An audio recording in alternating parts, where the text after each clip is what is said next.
we going? Are we up? What's going on? Do we see it? Do we see it? Do we see anything?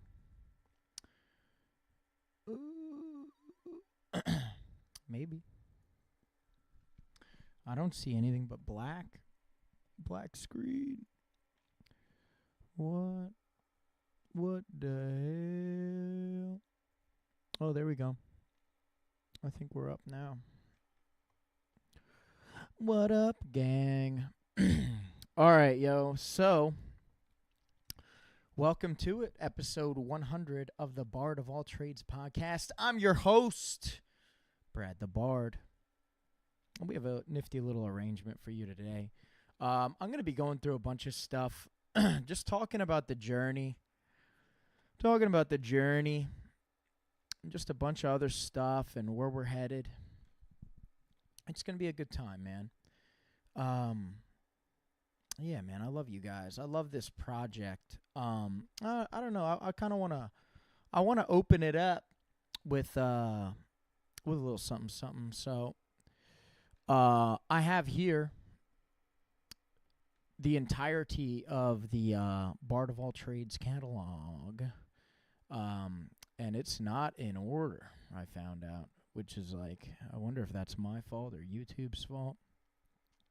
But we're just going to go through and, like, take a gander at all the episodes that I did and kind of just recap a bunch of them. I'm just going to throw that one randomly there. I'd love if it was in perfect order, but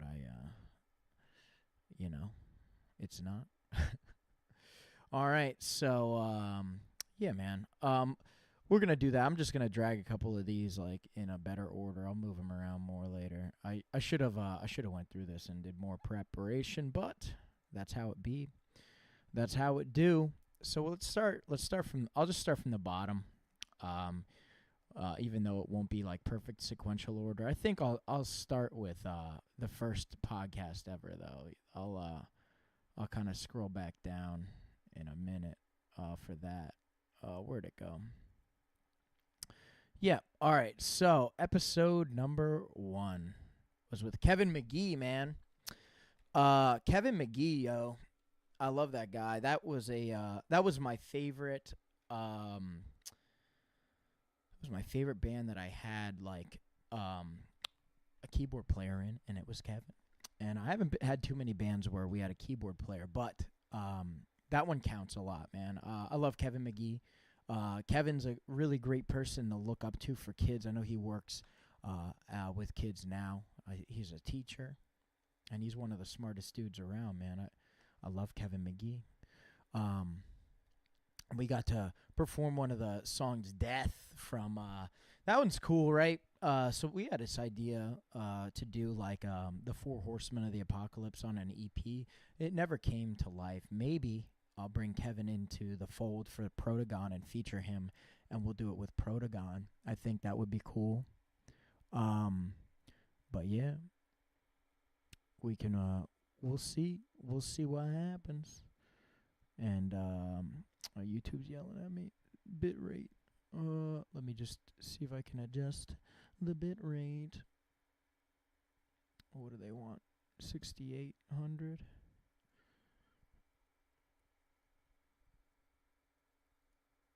All right. Take that, YouTube. Enjoy the bit rate upgrade. Sorry about that, guys.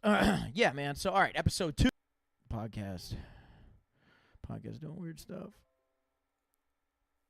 Are we back? Oh, that was weird. Yeah. Sorry about that. Anyway. So, yeah, man, episode 2, Andrew. But in the beginning, I didn't know what I wanted to do. I was like, well, let me just throw myself at the wall with a lot of these guys, right? So then I was like, well, let's see if I can get a video with like a white belt versus a black belt. And then we'll have Andrew show what he beat me with, right? And it was a funny video. That's a very long time ago now. And I had Andrew on multiple times since. I'm just going to scroll down and make sure I get the rest of these. So I did some stuff with Ellis Caradag, and this was like a recap. I was gonna start doing that like after an event. I was gonna do a post-event recap like podcast kind of thing. It never really grabbed hold. I enjoyed that time I did that with Ellis. But I don't know if you guys want to see more of that. Let me know, man. Keith Krikorian. Keith's the man, dude. Keith is so good at leg locks. And he's a very nice guy, too. But I'll get back to him. That's like what that video is. That's when at Studio 84, man. What a great time. I know that's a controversial topic in the old jiu-jitsu community in the tri-state, but I still have my Studio 84 hat. And I never dove into the drama.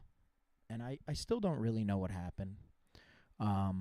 Because I wasn't really a member there, right? I was just visiting a lot, and I like to be friends with everyone. So I didn't want to know what the sides were, so I didn't have to pick them, you know? I'm just friends with everybody, and I hope everyone succeeds, and I hope the best happens for everyone as well. And that kind of moves on, like, I know J.M. Holland and Zach had a little split for 10th Planet, and I never brought it up, man, because if you're part of that gym system, man, it's your business. I'm a friend to everybody. I like to kind of hang out on the outside. And yeah, that's those two guys there. And then, all right, well, we got Keith's episode here too. Before I forget it, but yeah, so Keith is awesome, dude. He's actually a drummer. I don't know if y'all know that. Keith Krikorian be drumming. I've always wanted to jam with him. Never happened, but it might. You never know. I want to do a lot more music on the podcast, so you never know, man. Maybe we'll make it happen. Sophie Sharp. Sophie's a badass. Female. Probably the youngest female I've had on my podcast. Sophie's a very accomplished grappler, wrestling, and jiu-jitsu. And it was a really cool time to talk to her, kind of get into someone's head that I don't have much in common with. So that's always a good time. Someone I have a lot in common with is Tom Selamere, though. I love Tom. I know I'm just going through the podcast episodes and not too much other stuff that's on the channel. But if you guys haven't seen the video where me and Tom go visit our friend Zach in Texas to go watch the UFC fights, it's one of the more funny videos I think that I put out there. I even wrote some music for it and everything. It was a blast, man. That was during the COVID times of the bus chapter of my life. And it was a blast, man. I miss those times. I don't know if they were simpler times, but they were great times. And I got to do some really funny and silly stuff. Okay, so next we have Katie Hooves. I think this video is like my most viewed video, the one I have with Katie here. And I don't think it's because jiu-jitsu people are watching it. I think it's, I was looking at my analytics, and I think there's some perverts out there that are interested in Katie Hooves, and that's why that video got a lot of views. And I'll end it there. Do your own research. You can see the analytics on the video. All right. And next, Jason Rosati. So this is cool, man. Like, this is like the after show I did with Jay, right? And in this episode, man, Jay had some hilarious stories. Jay's a really funny dude, and he's really passionate about jiu-jitsu. And right now he's doing, he has something called Rosati Strength Systems. I think that's what it's called now.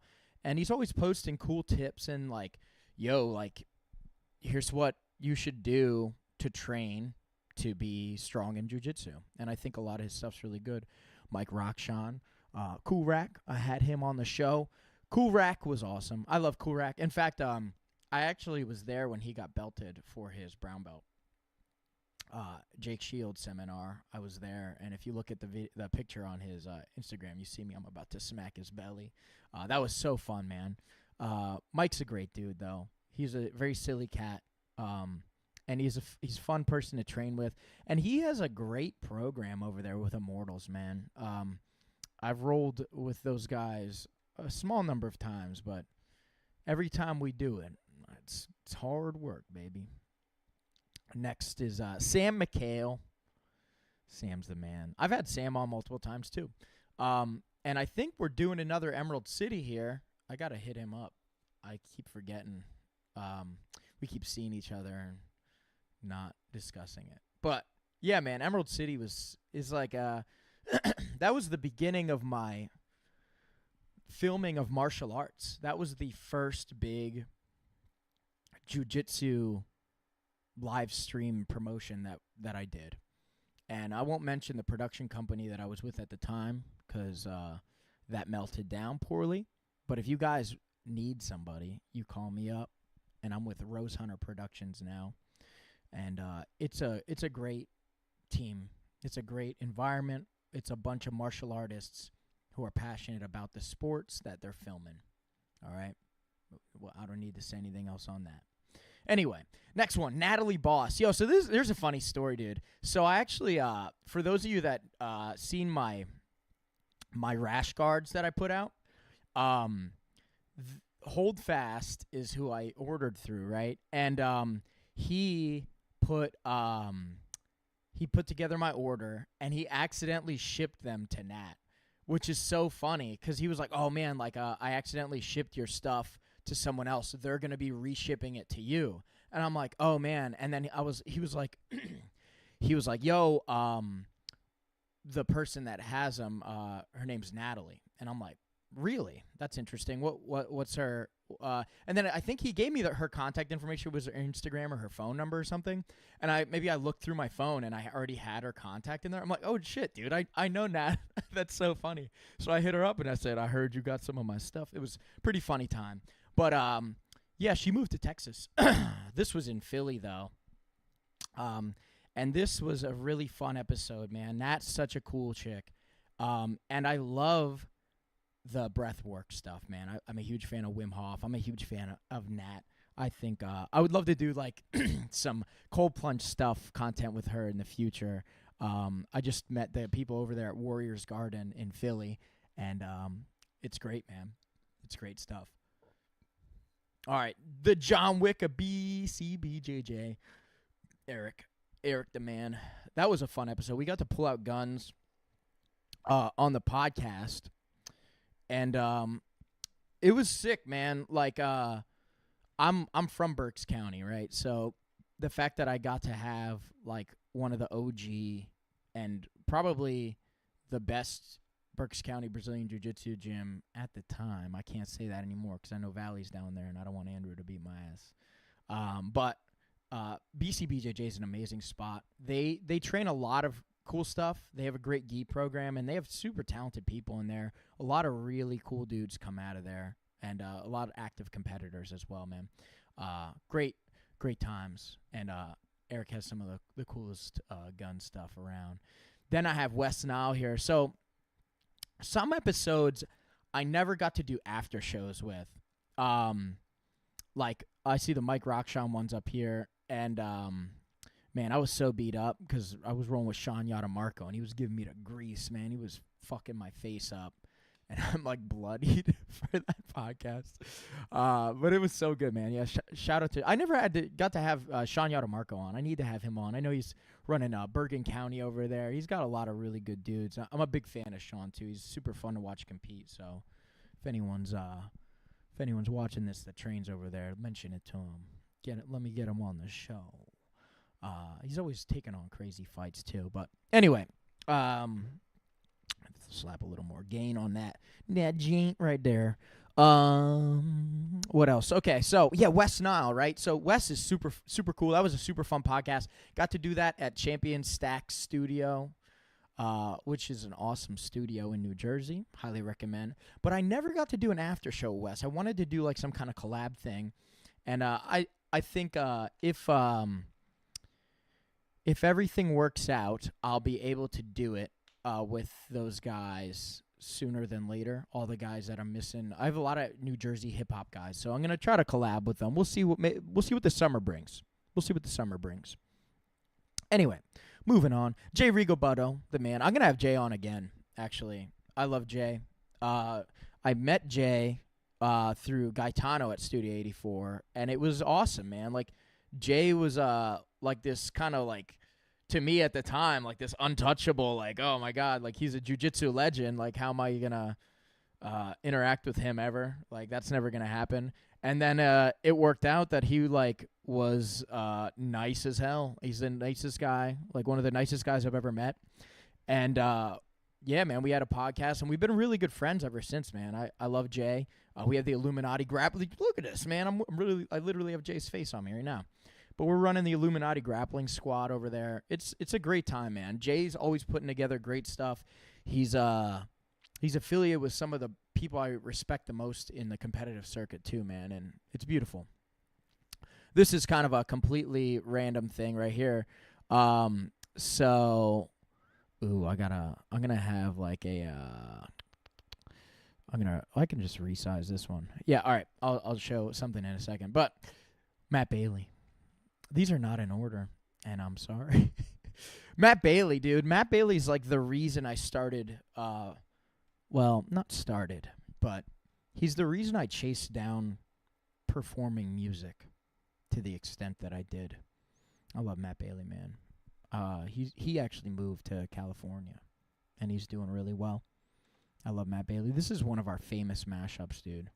Save the Night and Wake Me Up, because it's pop chords, A minor, F, C, G. It's such a fun song, man. If you haven't watched that one, man, I highly recommend it. And we got to play some Smash and stuff, man. Me and Matt always getting after it. But yeah, all right. So this next one, a lot of people, like 217 views. If you never saw this clip, I need to share it. I need to share it with you, right?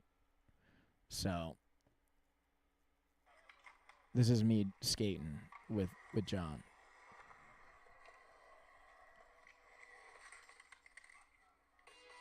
And I bust my ass. Oh, can you hear those sounds?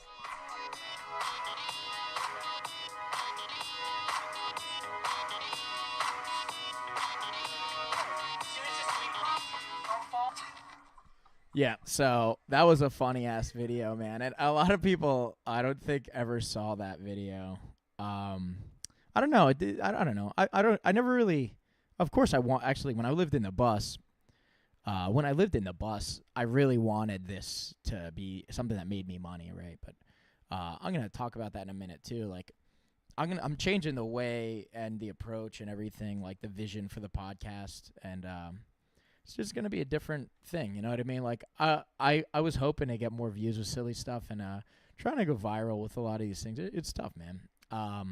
It's interesting. It's an interesting environment, the internet, you know.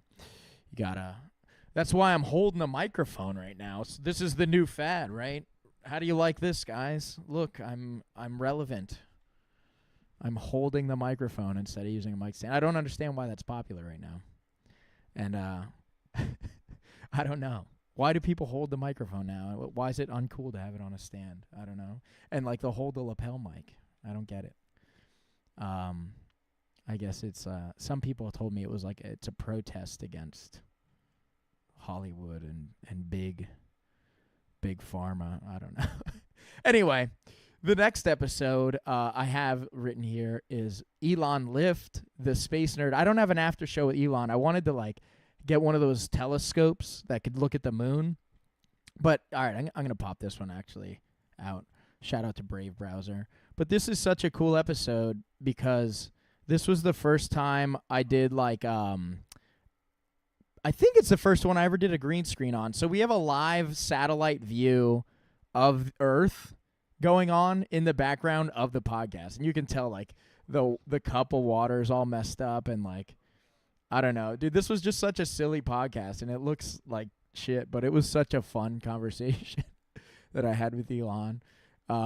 And yeah, man, I love that guy. I see him around. He's supportive of the local music scene, and he's a real legend, man. Anyway, and then we got Eric again here from BCBJJ. I think they're a Balance affiliate now. I think that's what he told me in recent history. Then moving on to one of my favorite training partners, Steve Joachim. Steve. I love Steve, man. Captain America. He's the most handsome jiu-jitsu guy around. Um, and I love Steve because I'll roll with him and he'll destroy me. And then I'll ask Steve, I'm like, yo, dude, like, what did I do wrong here? And then he'll tell me, and like, and then I can fix it, man. Like, and he's not the only person that's done this, but like, they'll give me a pointer that I can usually integrate in my game really, really quickly. So I don't know if that's to say like Steve's like the best teacher around or something like that, but I think it means like our styles are close enough that I can ask him for parts of his to feed mine, which is great, man. I love Steve. And he's got insane leg locks. And he has some silly techniques that I don't use, but they work very effectively against me. Anyway, so, all right, we went through those. Episode 3, now we're kind of going sequential. I'm sorry I had, like, some of the middle stuff is at the bottom there. I need to reorganize this. Anyway, Dan Carpenter. I had Dan on the show. He's a stand-up comedian. I want to have more comedians on the show. I haven't had too many. I haven't had too many comedians on the show. But if you want to listen to a stand-up set we did, right, 4 years ago, man. That's how long I've been doing the podcast, 4 years. Pretty wild. But, yeah, this is funny. I open up a set at an open mic for Dan. It's pretty good. I recommend checking it out. And on the podcast, we just, like, drank beers and played Mortal Kombat. It was a different time. Then Scarlet Moon, man. Nick has been on the show so many times. I actually was just hanging out with Nick last night. We're doing some open jams because the Grape Room died. So we got invited to a little underground jam to commemorate the Grape. More about that. I have another podcast coming up. I have episode 101 coming up this weekend, and we're gonna go in on that. Then this was the first multiple person jam. So I took the band in and we just like played some random stuff. But I think in the future, if I'm going to do something like that, it's going to be different. I think we're going to do something different. I want to do something more like Tiny Desk. You know what I mean? I don't know. We'll see. Bones, Anthony Bones Reed, Horns of Pan. So Bones plays dulcimer, and that's the most unique shit, dude. He plays a lot of really, really technical stuff like Tool on that instrument, and it's one of the most unique things. Anyone that's seen Bones, like, I got plenty of friends out here that know what I'm talking about. It's like one of the most unique dudes around. I love Bones. And Bones is, like, very impactful for the Reading music community, and he just moved back to Australia. Sad. Sad but happy. He's doing great things. He's a world traveler, vagabond. I have so much respect for Bones, man. Such a great dude. Next is one of my favorite. I'm going to see if I can clip through this quick. This was one of my favorite episodes that I've did with musicians. It's with my good friend Alex Price and Mike Garbett, and we're wearing funny hats. I don't know where the funny hats stopped. I don't know when I stopped doing the funny hats on the podcast, but I need to bring it back. And this is so funny, dude. Let me see.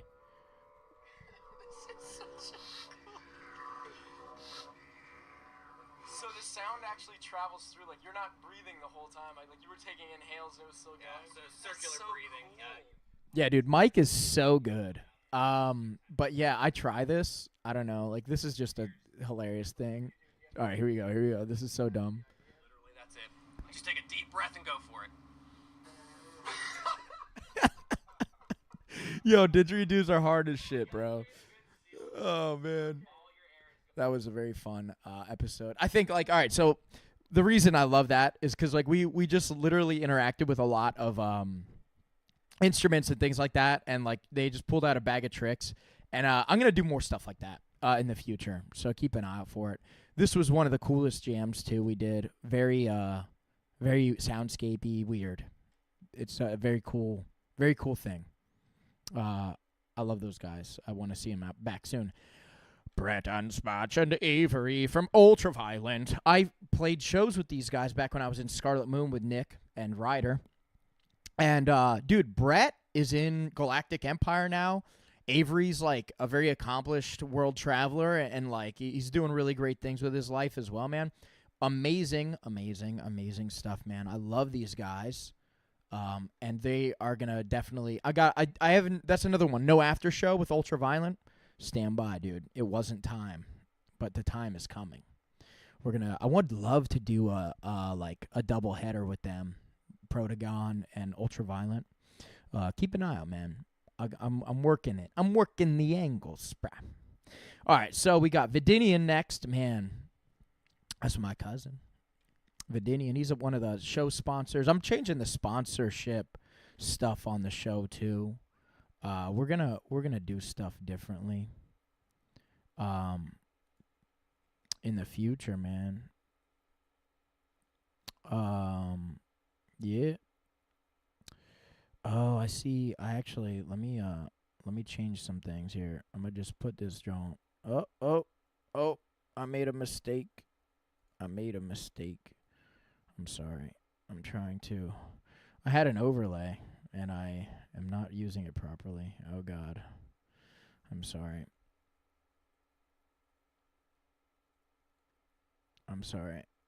There we go. All right. Yep, sorry about that. Silly stuff. But yeah, episode 100.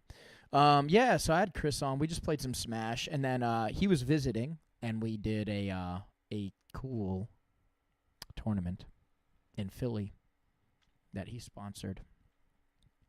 I love Chris Vega, man. He has some very creative writing. He's one of the most creative people in my life, and I think he impacted who I am today a lot. You know, growing up, he was like my best friend. Our imaginations would run rampant in the ghettos of Reading, and we would go on quests. Good times. Eric Shaw. Eric's a beast, dude. I have no idea what happened to Eric. I know he used to train at Valley, and then he left for 10th Planet Allentown, and I have not seen him since a long time, dude. Since 3 years ago when I did that workout. I think that was the last time I saw him. Eric's a monster. He's like an athletic phenomenon. I don't understand how he can be that big and athletic at the same time. I love Eric though. Eric is a monster. He is a monster, dude. You do not want this guy north-south choking you, bro. It is not a good time. I think, dude, this is funny. I tell people this, right? Like, if your north-south choke isn't as tight as Eric's, it's not going to tap me. Like, I know what a real north-south feels like. And I think, like, the last time I tapped to one was his when I was a white belt. Maybe blue. I don't remember. Anyway, Eric Naples. Eric's a great commentator. This is an interesting thing, man. Like, I love traveling around with Eric. He be visiting all sorts of places and things like this. I remember we got some commentary popping, and then we ended up going to Dorney Park with Jess. That was super fun. That was like the most recent thing I did with Eric. Eric's a great dude, man. Super, super good sense of humor. He's just as funny as he is deadly. This is a sick triangle choke entry. I could never figure it out. I need to try it again. He, like, swings like a club and then opens up the leg. And my triangle chokes suck, dude. I don't know. If you get caught in a triangle from me, what are you doing, bro? What are you doing? And then we got Matt DeVore. This thumbnail. I want to zoom in, but I don't think YouTube's gonna be nice. Let me. I'll adjust the window. Look at this thumbnail with me and Matt. Right, we're wearing cowboy hats, bro. How dumb? Oh wait, here. Right here, we're wearing the cowboy hats. How dumb is it, bro? How dumb is it that we did not go into 50-50 to shoot that thumbnail, bro? Like, lock shootout with cowboy hats. Like, come on, bro. Come on. It's too obvious. Anyway, then Matt came and visited Valley and showed some pretty cool stuff. Matt's a leg locking genius, just like our next one here, Zach Edwards. That's a great man right there, Zach Edwards. I remember I was terrified of Zach in the beginning of my jiu-jitsu journey because he was the type of dude that would leg lock and heel hook white belts, and I was a white belt at the time. And then he became the leg lock coach at Valley Jiu-Jitsu, and he also became a very good friend. And yeah, I think we all know Zach had an unfortunate passing, and I'm very glad that he said yes when I asked him to do this episode, because I think a lot of people are happy that this episode exists, because you get to hear him laugh, and you get to hear him banter around with me and kind of talk about his awesome journey through Brazilian Jiu-Jitsu. And he's honestly a legend, dude. Kid was a white belt tapping black belts. You know what I mean? And I still use a lot of the techniques he showed me today. They all hold up. I think I would actually love to win a match with the sequence that he showed here, or using a Russian toe hold. That'll be pretty cool. Do that for the man. Next, we got Brian the Hacker Man. I have now had 2 hackers on the show. I'd like to have more. Speaking of which, right, so we got the hacking conversation here. We got, I started doing I started at Protagon shows, right, my band. When you come to one of my shows, I started putting together hacking CTFs. Like at this most recent show, I had a lockpicking challenge, which was cool. But if you look in the description of this video that I did with Brian, there is there's a challenge. There's one challenge left that has not been solved. There's a CTF there. You just have to watch the whole podcast to win, really, is all it is. Like, I put up some Roman numerals, and they represent video numbers or episodes. So there's a big hint. And if you win the challenge, I will send you a shirt. I'll send you a DEFCON 27 shirt. Elias and Kato from Riot. So, dude, this is tragic, right? I had a after show with them, and the video files went missing. We played chase tag. It was actually not just Elias. It wasn't a Riot episode. It was all the parkour guys I've had on my show. And we did like a chase tag thing at not Grings Mill, St. Pete's. Shit was cool. Shit was cool, man. It was a very fun thing.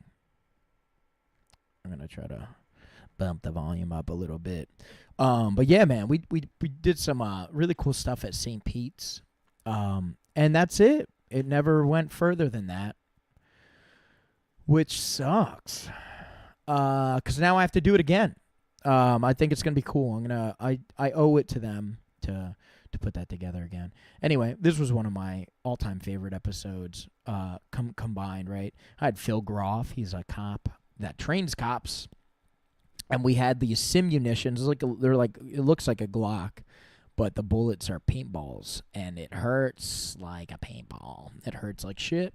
But we ended up trying to shoot each other, and this was a class that he did.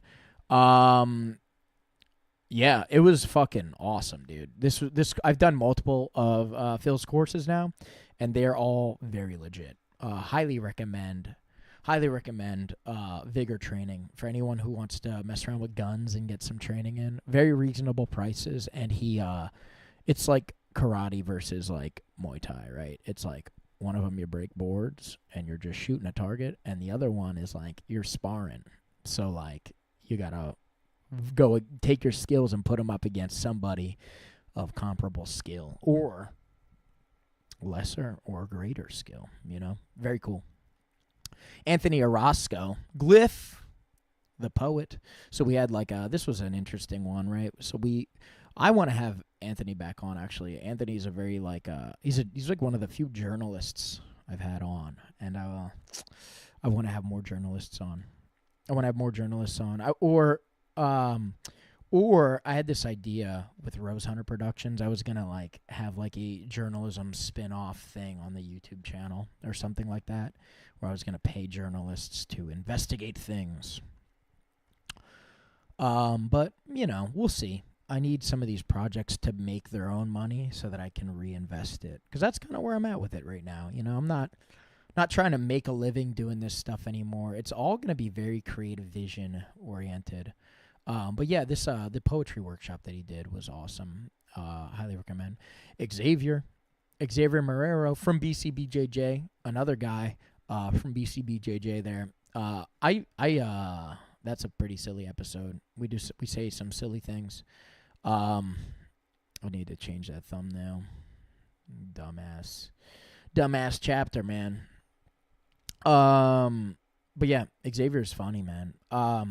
What I want to do with X, I think, I want to do like a funny video with him where like we either do like match recaps or something. I don't know. But that's another after show that's missing, right? Like, or some kind of collab thing I want to do with him, but we'll see. Next, we got Venture, the Venture Co. That's Pat. So I met Pat through the parkour scene as well. No after show with him and Tyler Downing, the artiste. But we'll get there, man. We'll get there. I'll get in touch with those guys again to do a parkour video over there at Grings Mill. I think it'll be sick. Doing some nature. Ethan McKenna, the greatest guitarist I've ever met in person or jammed with. Ethan is the most skilled musician I think that I know. I love his music. And we made a band called the Slinks, dedicated to our mutual friend who passed, Nathan Hinkle.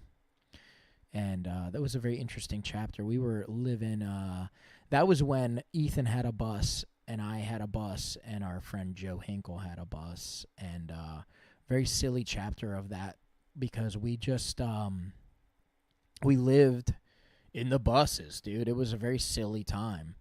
And it kept us on the toes, man. It kept your life on your toes, you know what I mean? Like, I love that stuff, dude. And I don't know, dude. Like, there's a quote, right? It's like, life is not about the number of breaths you take, but about the number of moments that take your breath away. And that warehouse that we were in was a catalyst for such events. Anyway, Brad Hedinger. Brad's in a band called Scarlet Meridian that I want to play with, too. Protagon doubleheader with Scarlet Meridian. Let's make it happen, bro. Let's make it happen. Brad's super good. And then we did the Brad Squared Jam, where we, like, mixed up a bunch of guitars. I think I owe it to Brad to do a better video than what we did here. This one was just pretty silly, kind of gimmicky, and it could be better. Zach DeSantis, he is now a roadie for Joe Bonamassa, which is cool. He's going all over the damn place, and I love this song. This is one of my favorite songs. It's a song of his called Halcyon, so we did a double collab thing on that, kind of covered it. And then the podcast with Zach. Zach's been in the Berks County music scene forever, and he talks about the music scene, like from the days of the silo to, like, you know, that current era 4 years ago, or what was the current era 4 years ago. So very cool podcast that enlightened me a lot about the Berks County music scene and how I was sitting in it in context and things like that. Very cool. Matt Ford, the man. Matt's helping me out a ton with Rose Hunter Productions now today, man. Matt is one of the most creative dudes I've ever met. And I met him a long time ago. He's one of my oldest friends. And we did this was a funny podcast. We were talking about a lot of military stuff, talking about his tours. He was an infantry silent drill platoon guy. Very cool, man. I love Matt. But there's another episode I had with Matt. I'm gonna skip past this one because that other one is a lot cooler to talk about. Then I had a couple girls on. Jess Bermudez. Jess was painting my bus, and I owe it to Jess. This is another one, man. Like, I wanted Jess to paint my bus, at least a segment of it. We never got to complete it. And I have, like, hours of footage of us doing it, and I just haven't done anything with that footage, man. And I need to. And Jess is so funny, dude. I love Jess's story of how she like got into BJJ. I love what she is in BJJ today. She's a great commentator, and very, very respected jiu-jitsu chick. Yeah, and she's Puerto Rican, so we like the same foods, and we enjoyed some Maria cookies on that episode. Rachel Dodson. Rachel's one of the best singers in the league. I actually wanted to have her feature on my EP for Protagon, but she moved. She moved away. I hit her up and she said, "Yeah, I'm not in Pennsylvania anymore." Broke my heart. And that's when Chris came in, Wolfie, and took it over. I'm gonna have the full band on the show, and we're gonna meet everybody because I don't know. It's time. Next is... we did a song together from her album. She's an incredible songwriter. She's one of these people, too. Like, I cannot write a whole album in a year. That's crazy. It took me forever to write what music I have that's out there. And now, 25, Justin Taylor. Justin is, like, my favorite dude to follow on Instagram. You guys got to check him out. I haven't done an after show with Justin either, but we're going to do one. I'm going to go to California and visit this guy. He is the most aesthetic video content creator on Instagram of my friends here that I've had on. He's always doing crazy stuff. Like, he, like, hits, like, a fucking... he has a video where he's got a fucking flaming sword and he cuts like a thing, and it's amazing, dude. Like, and he's doing flips and shit, and he has a very beautiful wife, and he has some of the most hilarious stories. He's gone to Burning Man. That's a very fun podcast. If you guys are in the parkour scene, definitely check my man out. He is all about living the one life he is given, right? What's that quote? It goes like, a man has two lives, and his second life begins when he realizes he only has one. That is Justin, I think, in a nutshell. Rob Lee, Acro Yoga. This was back when I worked at PPK, Philly, which is no longer. But Rob Lee is, what do you call it? Like a entrepreneur, bro. Like, he is like very about stuff. Like, I respect his hustle so much. I can learn a lot from Rob Lee, and I think I have. His networking, how he spins up communities, and I don't know, man. Rob is just a great dude. He's just a great, very friendly dude, very approachable, and he just like me.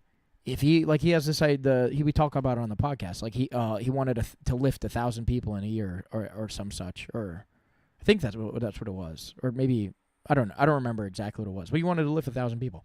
So he's just like, why would you do that, right? Why not? And that's what a lot of, like, you know what I mean? I relate to Rob in that way. I love Rob. I have the after show for him. I don't know where it's at in here, but this is out of order. Brandy Laird.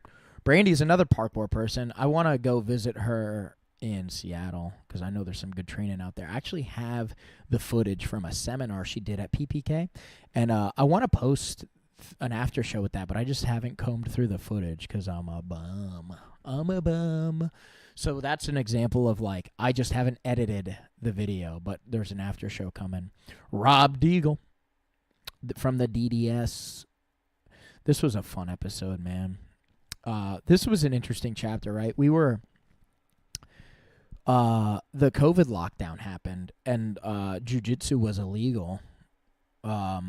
So we were like, nah, dude, that ain't it, chief.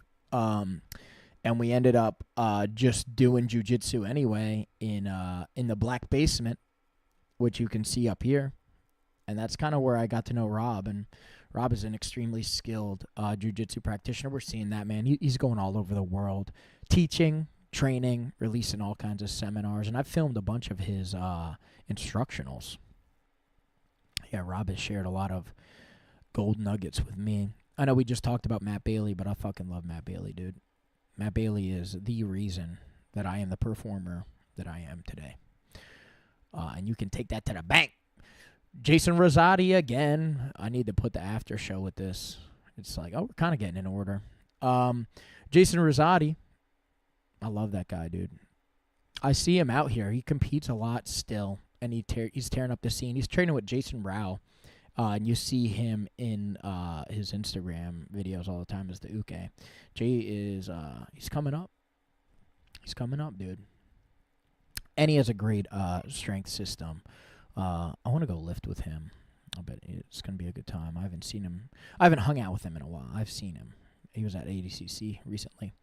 Anyway, next is Champion Stacks. I love this guy, dude. So Stacks is the one that has this studio that has the sword in it. So anytime I was doing like a podcast in New Jersey, he actually like let me use his space, and he was very accommodating, very hospitable. Great dude. Incredible music. Like, he makes modern gangster rap, and it's like one of the only hip hop genres that I'm really about, to be honest. And it's very good. It's very good. Very good music. I'm a big fan. But I want to collab with him. We were trying to do something, and then I fell through the cracks. I need to get back there. It's tough when you're doing so many things, but you know, time is of the essence. Jaya, this was such a cool podcast, man. This was like around the time that like Jordan Peterson was really big to me, and like all these guys on YouTube that are like very smart started putting content out and stuff like that. So I had Jai on, and we talked about some really cool stuff, and I kind of got Jai into Brazilian Jiu-Jitsu, and now I don't know if he competes actively now, but yeah, man, Jai is the man. He took me out and taught me like some mountain biking stuff too. He's a specimen, man. I have so much respect for Jaya. I need to hit him up again. He's been so busy with work. This episode, their podcast fell apart, and I like Johnny still, but these other two are, they did me dirty. So I'm not a fan of them anymore, but I'm not going to talk about that on this. This is a happy episode. Anyway, next up, we got the Birdman. So Jaime is another guy that I met in the Black Basement crew during COVID times when jiu-jitsu was illegal. What the hell, bro? And then, so yeah, dude, Birdman. This was like one of the, I don't know. I gotta pull this up. Look at this intro, bro. I'm gonna mute it because. Oh no. Why? Yeah. All right. Check this drone out, dude. Look at that. Look at that. Look how cool that is, dude. Here, I'm gonna blow it up. This is like one of the cool. This is the coolest clip I've ever gotten on my podcast. By far. By far the coolest clip I've gotten on the show.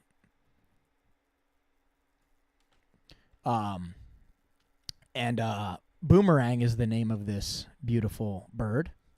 And Jaime let me feed it a dead chick. It was a very, very unique experience, man. I want to have Jaime back on. He actually moved to Africa to work with like some kind of vultures. Crazy, dude. Crazy. It was I don't know. This was one of the coolest episodes I've ever done, though, by far. I want to do more like that. Then I had Ellis, the man. We talked about Ellis earlier. Egg Guard Invitational. Yeah, I think he was just starting to put it together, or maybe he had already done one, and he roped me in to help with the next ones. And they had some grappling rewind. I think Eric Naples did some commentary. Eric's such a good commentator, Eric Naples. Yeah, Ellis is super well connected, man. And he shows the egg guard, dude. last time I rolled with him, he was showing me he modified it.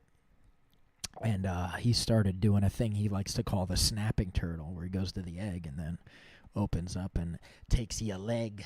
Like this next guy. I had Rob on twice on the show. I was going to have him on a third time in the bus, but we just couldn't line it up. But yeah, man, I had him on a second time. We just kind of talked about his travels and stuff. Because Rob's going everywhere, dude. He was living in Thailand. He's like a Mr. Worldwide. And then the longest podcast I've ever done, 5 hours with Eric Schaefer. We just went down the rabbit hole of like, what's wrong with the world, bro? COVID times is ruining a lot of things, dude. A lot of people are getting unemployed. A lot of blah, blah, blah, blah, blah, blah, blah. Oh, I'm going to get flagged for saying that C word for sure. This video is going to get no reception, bro. The algorithm's going to be like, pee-pee slap on that one. Oops. Great podcast, though. I want to do an after show with Eric still.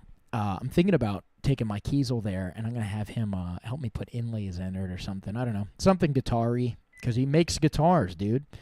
Pretty cool. This was a very satirical episode. I had Fishhead Jones, who is a presidential candidate, a fictional presidential candidate. That is very funny. Very silly episode. Very dumb episode, but I'm glad I did it, man.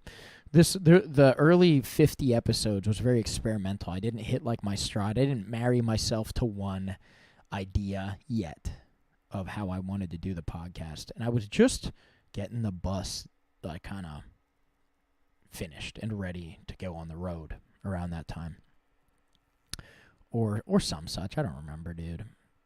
Maybe it wasn't that yet, but it was definitely around this time. Anyway, Gaetano, Guy Mio. Guy's awesome, man. I just saw him at Finishers the other day when I was doing the commentary. He was coaching his boy Edmir the Berserker, the Bergen County Bruiser. Yeah, I love it. Love those guys, man. Yeah, Gaetano's a great dude, man. One thing that I love about Gaetano, dude, he is very philanthropic, right? Like he's very successful, and he does a lot of ethical things with his success. And I admire him for that, and I aspire to that. I wish to be like that more. And I will be. John, so I showed the video from me busting my ass with the skating thing. But that was so cool, man. I want to have more skaters on, too. This was a fun episode, dude. It was a goofy adventure, trying some new things out, and it was cool, dude. That was such a fun episode. We pulled some things up. I want to change, like in the future, I'm going to change things up, right? And one of the things I'm going to change up is I'm going to always make sure that I have like a young Jamie running the show, because it's tough to do this one-man show stuff, dude. It's tough to do this podcast by my lonesome. So yeah, Stax was actually helping it behind the scenes with that one. D-Boy has to be top 3 best jiu-jitsu in real life stories about the dog, that dog he found, and he had to like do jiu-jitsu to the dog, and the dog like scored on him, and it's just a very, very hilarious story, dude. Highly recommend. And also, dude, D-Boy's straight ankle is insane. Anyone that knows.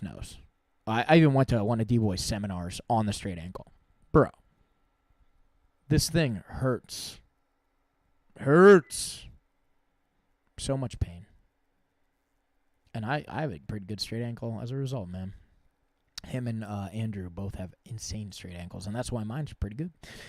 Frank Rosenthal. Frank's a man. Frank just won his last match. I saw him at Finishers as well. Frank's a great dude. Very hospitable when I went and visited him. Had some super fun rolls over here at Henzo's in New York. Bayside. Good times. Frank Rosenthal's an awesome dude, though. I think he's into golf now. He's doing all sorts of crazy things, man. Frank's another dude that's just like, I'm going to be successful at what I want to do, and then I'm going to enjoy my life. And it's a very, very admirable stance to take. Anyway, Steve. I was just talking about Steve. I'm going to have Steve back on the show. Steve is now a policeman, and I'm sure he has some hilarious stories of using jiu-jitsu on the job. Maybe he doesn't. I don't know. We're going to find out, though. We're going to find out. I love Steve, though, man. Raquel Rohrback from BCBJJ. Another one. Another badass. Another femme fatale. Yeah, Raquel, she hasn't been competing too much lately. I think she just got off an injury. I could be wrong. But Raquel's a very successful jiu-jitsu athlete too, man. Very fun and entertaining to watch, Raquel. She has a very cool style. A lot of sticky hooks. Her and Eric from BCBJJ have a very similar style. Very cool. Steve Johnson. Steve and William Johnson. This was cool. Steve's like a, what do you call it? Like a Guitar Hero world record holder. Like he played something like Unperfect. I can't remember what it was, but pretty cool. He used to be like sponsored by like the custom drums and stuff. Very skilled dude. And then we jammed some. Ain't no sunshine when she's gone. Bum, bum, ba-dum, bum. You know what I mean? That's what that one was. Nick Massington. The man behind Nkosi. They just did an event on the 16th. We try to get involved with that. Nkosi Gym Wars. Very cool concept. This is another guy, man. Like, the businessman. Like, he runs a law firm, a jiu-jitsu gym, and a promotion. And he does other things, dude. Like, I can't even remember them all. But it's like, dude, how can one man be so much man? And then I have my man Gabriel. So this was cool. We didn't do an after show, but we did do like a challenge thing. Like we went and did a what do you call those sensory deprivation tanks before the episode. We were kind of chatting about that. This was another green screen episode. We did it in like a Star Trek thing. It was funny. But Gabe is a very integral member of the parkour community in the early YouTube days. So he went in on and explained the kind of the backstory on all that. Zach Maslany, I'm glad I scrolled past this one just now because Zach is the man. He's been bringing me in to do all the finishers commentary for the last few months, because I just started my commentary journey, and I'm like, yo, you should let me in there. And he was like, get in here, bruh. Get in here, bruh.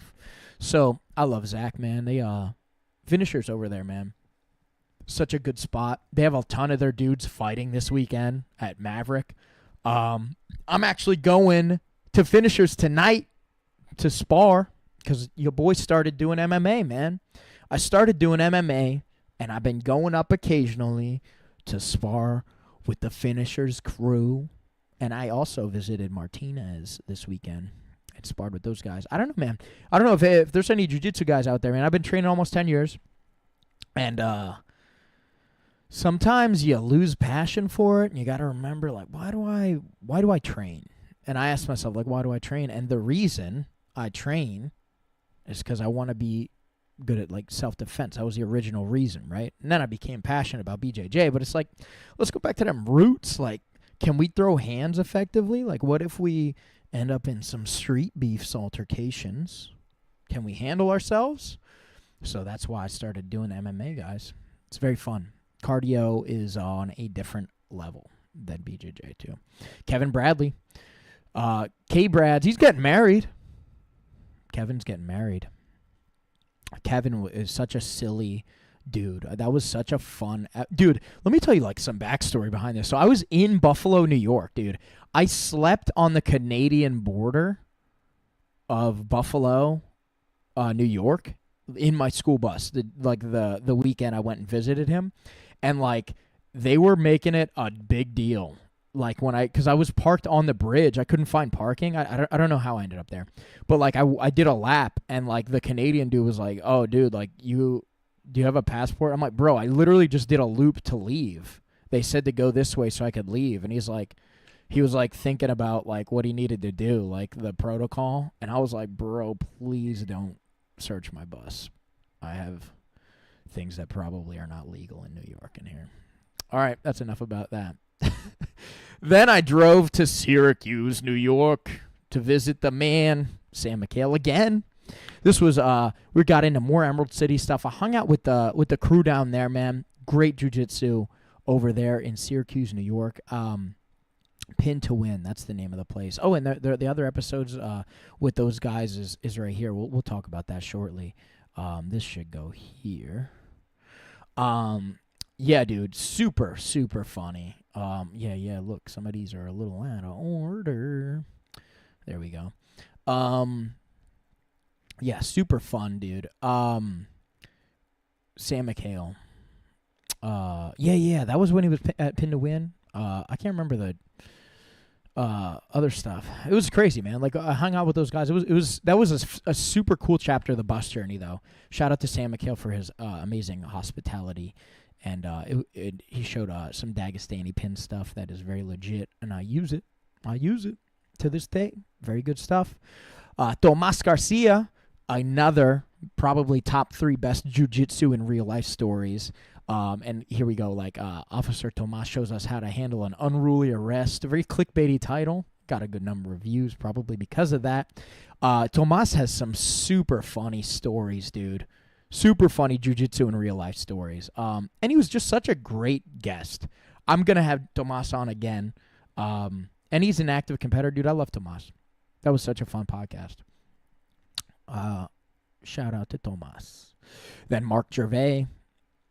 He's the one that owns Ultimate Athletics, I think. So it was a little short podcast. I ended up going and competing with the whole crew there, and I was like overweight at the time, so I had to fight a weight bracket up because it was like a last-minute thing, and I got trashed, dude. That tournament was terrible, too. It was a Grappling Industries in Connecticut, and it was the hottest jiu-jitsu tournament I've ever been to. It was like over 100 fucking degrees in that room. Anyone that knows, knows. But yeah, that was brutal. And I like was drinking Monster Energy. I was doing a lot of wrong things. Like, I was listening to like metal to try to get hype and like get ready. And I didn't get submitted, but I got beat on points. It was the first time I ever did an advanced division. It was terrible. Great times. And then Mark showed me how to arm wrestle. He feels like a boulder, bro. It's like trying to move a boulder. You can't move him. Then we got Andrew Cockle back on the show. Cockle, we had the Rooster back on for round 2 when I got my purple belt. It was after I got my purple belt. It was this was a podcast we did in the parking lot. This one's kind of cool. I just want to show you. This one's cool because, like, in the background, it was raining for this episode. I was still changing, like, some formats on things. And that was in the bus. I had all the stickers, man. Oh, such good times, man. Anyway, that's a really cool one. But yeah, man, I love Andrew. They moved the gym. Valley Jiu-Jitsu is now in Berks County, and with Jay, and I want to have them on and talk about that as well. And then Andrew literally like destroyed a whole team in a quintet with this one move. It's like that funny meme. But yeah, that got great reception as well. Andrew's such a crazy competitor, dude. He competes every weekend. I have so much respect for that man. You don't even know. Then I had the RCR guys. So regular car reviews, they reviewed my bus, which is hilarious. I got to do a pretty funny video with them, dude. It was a great bus review. And the podcast was super fun, too. I wanted to do an after show where me and Brian switched cars and, like, did some stuff. Because he has, like, a right-hand drive funny thing now. Some import. It's really cool. But, yeah, man. And Nick Roman. I actually just went to a car show with Nick Roman recently in Philly. It was fun. I need to hang out with those guys again. They're very fun. Emmanuel, he was just at my last Protagon show, or 2 ago. Haven't done an after show with Emmanuel either, because it's like, what kind of after show can you do with a historian? So I need to do some kind of intellectual pursuit. I'm thinking about doing something with him and Alon, but we'll figure it out, man. Then episode 69 was Fabian Ramirez from Fourth Stringers. Fabian is a super active competitor, too. I love that. Like, if you ever see him out and about on the circuit, he's always wearing a funny captain hat. Big fan of Fabian, dude. he's always out here getting it done. And also, I think I think this is a K-Guard entry that he shows here that I actually still use till this day. This was such a fun episode too. Where we at? I'm gonna drag this down. So that's with John Naples. Did I skip that? Where am I at? 61.5. Yeah, I think damn, this shit is super out of order, bruh. Yeah, I had John Naples on the show, right? And we that's Eric Naples' brother, also black belt, also jack of all trades type, and he's super good at rock climbing. That was a fun video that we did.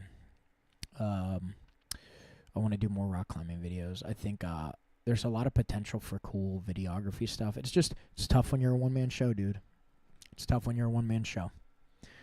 And I learned a lot over this time of doing these things, man. Like, I'm not everything that I could be, right? Like, I could be better at all these things, but it's like when you're editing your own videos and like putting a lot of effort into the parts that are not like a passionate pursuit for you, you kind of realize like, yo, I don't know if this is for me. But really, it's like, no, it's not for me in the context of like what the people who are succeeding do, right? Because like you always tend to with the social media and the internet these days, right? Like you tend to struggle with insecurity because you're constantly comparing your behind the scenes with everyone else's highlight reel, right?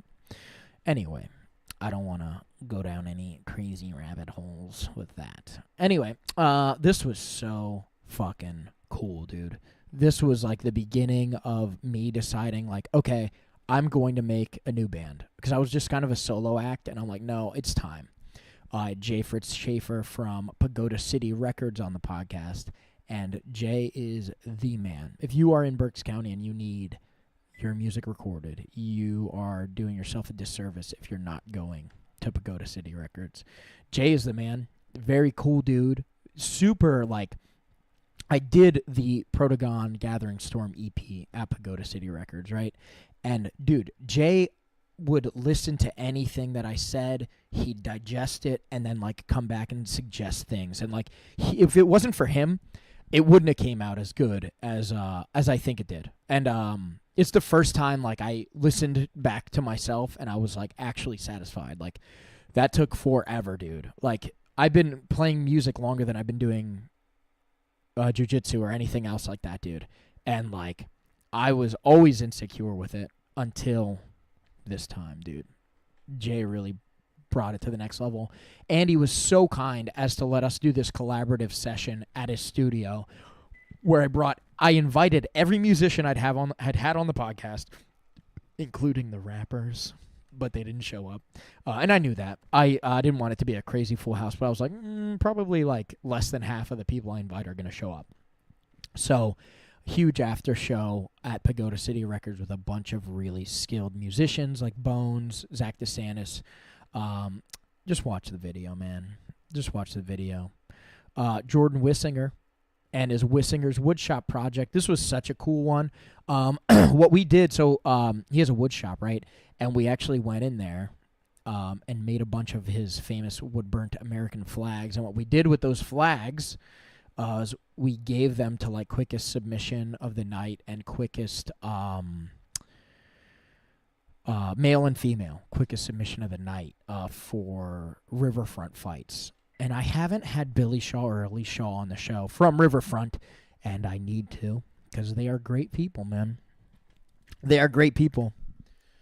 All right, I'm thirsty, dude. I'm talking a lot. But yeah, all right, then I love this thumbnail, dude, with me and Jake. So we went on like a hike with Jake and a few buddies, and we ended up at the Witch's Hat in Reading. And we took this picture. I'm like, this is going to be the thumbnail over the new Rivers of Nile, The Work album art. And it came out super sick. But yeah, Jake's awesome, man. One of the metal legends from Berks County. Like, I think Jake's vocals are like a huge piece of like where I want to move. I actually would love to collaborate with Jake. I know he's not with Rivers and Nile anymore. I'm going to just drag this one down here to match what it's supposed to be with. John Naples, yeah, we're shooting arrows and doing funny stuff at his crib. Great dude. Insanely skilled at everything he does. And welding, dude. All right, give me 1 second. I got to show you something. I got to show you something from John.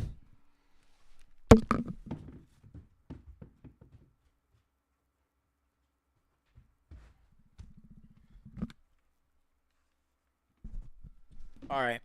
So John made this, and he gave this to me. Oh, shit. Oops. John looks like it's straight out of wherever Mjolnir came from, Thor's hammer. Shit's pretty sick, right? It's like a railroad spike bottle opener. Very cool, though, dude. John's so skilled. Shout out to the man. Where was I? Jake's the man. No after show with Jake. Jake was supposed to come to the Shadows in My Eyes thing at Pagoda, but it didn't happen. He got preoccupied. Busy dude. He's a busy dude. Chris Noonan. Makoto Brands. Chris Noonan. Oh, shit. We got... All right. Put the buses in a row. Serial bus. I'm just reading the comments. I'm sorry. I just noticed there were some. Yo, Evan. I'm gonna have Evan on the show soon. Evan's gonna be on the show soon. Mark my words. I wanna be for Evan, man. I'm looking at the commenters here, and Evan just popped out as me. He is chasing glory, and I want to be a part of that journey, and I think I am. I want to be there for the man. He's going to be an incredible martial artist. He is an incredible martial artist. But yeah, we're going to get it done. My mom's in the chat. What up, me ma? All right, yo. What up, everybody? Thanks for watching. Here we go. Back to the podcast. Chris Noonan, Makoto Brands. Chris is a musician too. I wanted to do a jam with him. Didn't happen. Never happened. We need to make it happen, Chris.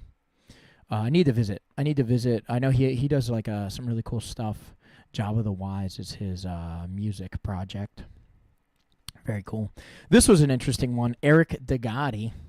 So I did this. There's this website. I think it's like podcastguests.com. I don't fucking remember. But I had this dude on as a result of like, I don't know. I was like, yeah, I have a podcast. Give me a guest.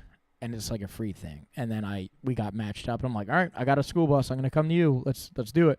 And yeah, he does a lot of like baseball and like non-jiu-jitsu stuff. But he had some really cool things to say. Like one of the things he was talking about was like some sports you want to be more jacked and be tighter. And some sports you want to be like more flexible. But even in jiu-jitsu, I was thinking like, yo, like if you're a fighter, like if you have tight like things, like maybe you throw punches better. But if you're more loose, that's how you can grapple so easily with the triangle chokes and all that. So it's a very interesting conversation. Ho, the molecular, what do you call it? Like a genetic engineer. That was a cool one too. We talked about that Rona. And he talked about a lot of very cool science with COVID. So I highly recommend that podcast to anyone curious about like an expert's point of view. And that's what I want to do too, man. I want to do more like I want to have an expert on. Like Theo Vaughn's doing a lot of that, man. I love it. Didn't do an after show with him because like, what were you going to do, right? Damn, this is not where it's supposed to be. Rob Lee. I'm going to just drag this one down closer to where I had his right there. Okay. Where are we now? Damn, dude, I had so many of these episodes. The recap. Max Hummel. I love Max. Max is one of my favorite dudes to do parkour with since day, like, not day one, because I met him once I was kind of into it more. But he actually is a professional tag athlete now, and we kind of went in on that. And dude, Max is one of the coolest dudes to hang out with because me and him have really different like life philosophies, but he is a person such that like you can bring up something controversial that we disagree on, and we can have a very good conversation about it. Love Max. I hope he's doing well. I haven't seen him in a little bit. Last time I seen him, I think we went rock climbing or something. Got to do some kind of rock climbing video with him. Dave Weintraub. I just shared Dave's thing on my story. He's in Mexico right now for CJJ. I was supposed to go with him, but I just had too much going on with Art of War this weekend and everything, man. I want to go travel with Dave, though. I'm going to do a funny video, I think, with Dave, like what I did with Tom Sellemer. It's going to be a good time. It's going to be a good time. Yeah, I love Dave, man. He does combat jiu-jitsu, bro. He's striking in jiu-jitsu. I know, like, it's controversial. Like, some people think CJJ is not that cool, but I think it's pretty fucking cool, dude. I like it. I like CJJ. I think it's sick. I think anything in jiu-jitsu is sick, dude. Like, I want to see more, like I've seen something recently. They got street clothes on, and they're doing, like, some jiu-jitsu in street clothes. It's very cool. Need more of it. JM Holland. JM's the man, dude. JM and Dave are running 10th Planet Nazareth. And they got that combat jiu-jitsu grease over there. I got to drop in, man. I'll just be so busy. With all these projects. But I'm going to be out there. I want to do, like, some more interactive stuff. I think I'm going to go over there and, like, challenge them to, like, a slap off or something. I'm going to do something funny with those guys. Just keep an eye out, man. But JM's the man. Definitely go check out 10th Planet Nazareth. I know they have a lot of active competitors in there. And they're very skilled. The 10th Planet system persists. And we moving on to Tom Sellemer. We were talking about Tom a minute ago.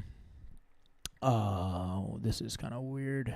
Oh, I have, like, this is like a little clip discussing our diets. Yeah, Dave has a very cool diet. Posts all sorts of foodie stuff on the gram. But yeah, where was I? Dave Weintraub. And, oh, I'm messing this up. 79 is Tom Sellemer. Oh, so I had this backwards. I got Sid the Kid was who I had next. Right here. I'm going to just bust that joint right there. All right, so I had Sid the Kid on. Sid the Kid is Sid the Man now, dude. Dude, the last time I rolled with Sid, he put me in fucking honey stick. I never even got put in that shit before. I'm like, what is happening, and why am I doomed to lose my knee right now? But yeah, Sid's out here. He's working, studying, and he's trying to keep on the jiu-jitsu at the same time, bro. I have so much respect for this kid. I wish there was a way for me to, like, take whatever it is that makes him tick and, like, help other kids his age, because I think his generation is in trouble, but he is very not in trouble. He is gonna find success in anything he does, I think. Shout out to Sid the Kid, man. Tom Sellemer. I love Tom. Tom was visiting, and I was made aware of it too late, and I couldn't visit him. But he was around. Yeah, man. I gotta hit him up. I want to go to Europe. Where's he at? He's at Drake. Something like that. I don't know. I gotta go visit Tom Sellemer soon. Yeah, dude, and Tom knows some CJJ stuff, too. Best ref in the league. Mark from EscapeX. This is a very cool episode, right? And this was one that I don't have an after show for either. And I was thinking, like, oh, you got to let me tour one of the escape rooms. But I'm like, I can't really do that, right? But I think it would be cool to do some sort of collaborative CTF with Mark in the future. Like I was mentioning before with, like, the hacker stuff. The hacker space. So I'm going to be in touch with him about that. But Mark is a genius. He's showed me a lot of the behind the scenes that is not on video of the escape room, and just his ingenuity with coming with the business side of things is a whole other conversation that he's amazing at. But just the engineering and things like that, super, super cool dude. And I threw that podcast around in a bunch of the escape room circles, and I think it was pretty well received. Kyle Myers. My man just getting off an injury, but he's coming back. Kyle is one of the craziest jiu-jitsu styles in the league, dude. He's like this jacked gorilla of a man, but he's got the flexibility of like a cat. It's crazy. Dude's go plotting all day. But and he keeps trying to camel crush me, but it ain't gonna happen, Kyle. It ain't gonna happen, bro. I'm gonna visit frequently, and you keep putting me in this. He calls it something else. I think he calls it the compactor or something like that. It's not gonna happen, bro. It's not gonna happen.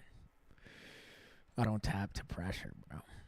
Alex was I met Alex at Saga, actually. Dude, Saga, let me talk about Saga Jiu-Jitsu really quick. Shout out to Kyle, man, and Maida and Alex and Danny, all the guys that run a program over there, man. Kyle and Saga are great. I met some great connections there. Some of the hardest roles, man. Like if I'm going to get ready for a competition, I make sure I'm visiting there beforehand because it is going to get me ready.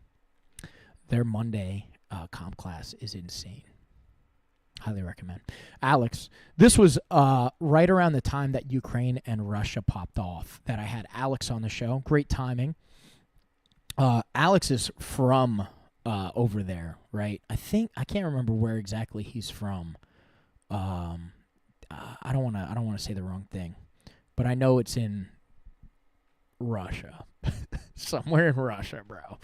But he had such cool things to say about the conflict, very interesting things to say about the culture and like how everything went. And it's just one of those things where like one of the big things he was trying to emphasize was like, yo, don't just trust the news inherently. Like get your sources from people on the ground. Like don't just trust a news outlet with your information. Do your own research before you come up with your opinion. And it's tragic what's happening to everyone over there. And he was saying like, it's the poor people are the ones who suffer for the decisions of the ones in power, and that's the reality of war, right? There's some Linkin Park lyrics that go, when the rich wage war, it's the poor who die. And that's from Hands Held High. Love that song. Anyway, Danny Katz, the metal man, dude. I wanted to do some metal shit with Danny, bro, but I ended up just doing leg lock shit with Danny, though. Where is it at? I think, do I not have it in here? Oh, damn. It's not in the playlist. I have an after show with Danny. I wonder if I'm missing episodes. I don't know. I think we've been on top of it. Danny Katz. Danny's awesome, man. Danny's been helping me with a lot of cool stuff, and he's doing leg lock classes, and he's such a great instructor, and he's one of the few people that like when you roll with him, he's gonna put you to the test in whatever position you want to play from. And I love rolling with Danny, man. Shout out to Danny Katz from Saga. I love all those guys. And then I had Alex Myers on. I got the ticket for CFFC over. I wonder. Let me see if I can. I'm gonna just switch the camera angle quick. Boop. You see that CFFC thing above the guitar? That's from Kyle's fight, or that's from Alex's fight. Yeah, I had I love, I'm one of the only people that I've ever seen do combat jiu-jitsu with Alex. And every time I visit, I'm like, yo, let's do a CJJ round, bro. Because I want to put my hands on you. No, but he's very kind to me when we roll, and I'm grateful for that. But you got to, like, if you're rolling with a bigger dude, like, give him some fun options, bro. Like, because he outweighs me by, like, almost 100 pounds. When he was heavy, and you gotta like, man, if you're training with dudes that are big, you gotta give them the ability to do some shit, like wrestle with them, right? Like give them some new stuff, like, cause it's not fun when you're just like, oh, like I'm gonna play hard, try to leg lock you, and just get smashed the whole round. So no one has fun in that exchange, but you can make it more interesting. And we do that with CJJ, and then he'll Dagestani pin me and smack me, and I'm like, dead, man. Brittany Elkin. Brittany was so awesome. Brittany is so awesome. I consistently have her on the fight companions that I do with Art of War, dude. Brittany's fight IQ is insane, and she's super fun to watch compete. And I'm going to be bringing Brittany back on the show a lot. Like, I love to feature her.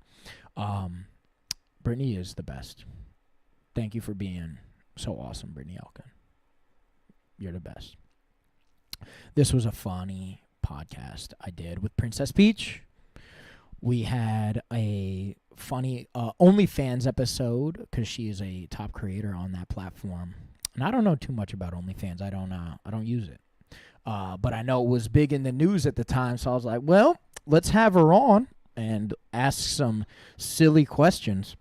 And that's what we did, man. I asked her some funny questions about, like, what's some funny requests you be getting from dudes? I don't know, the simp dudes. I don't know. Whatever, man. To each their own, though. You got one life to live. So choose to live it the way you want to live it. So I don't judge anyone that's in that whole system. But I think she's fun. I think this after show we did was hilarious. If you guys haven't seen this one, I make like a terrible Tinder profile, and she helps me make it good. And super funny. She's a very, very entertaining person, and I think she's doing really good right now with everything she's got going on in her life. So giant shout out.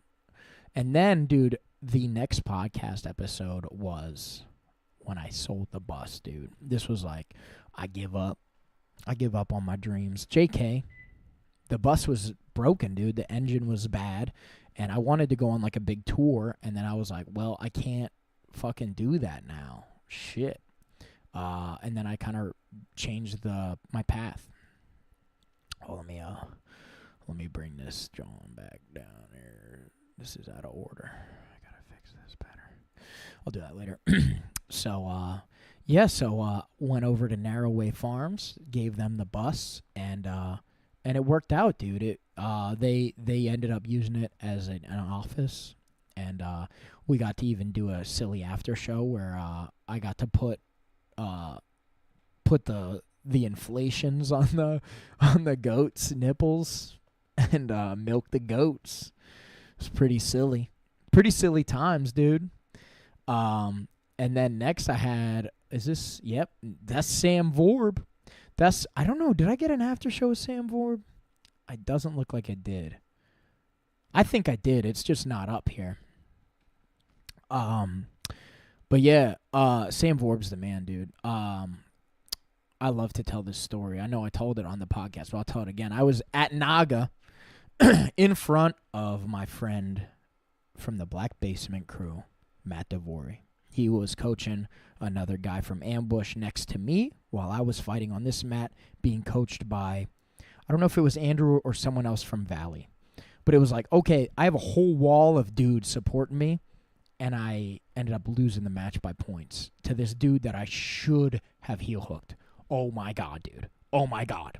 I watch that video back, and I get frustrated. But I lost it, and I'm, like, beat up, as you do. And I just pooped. It was like at Battle at the Beach.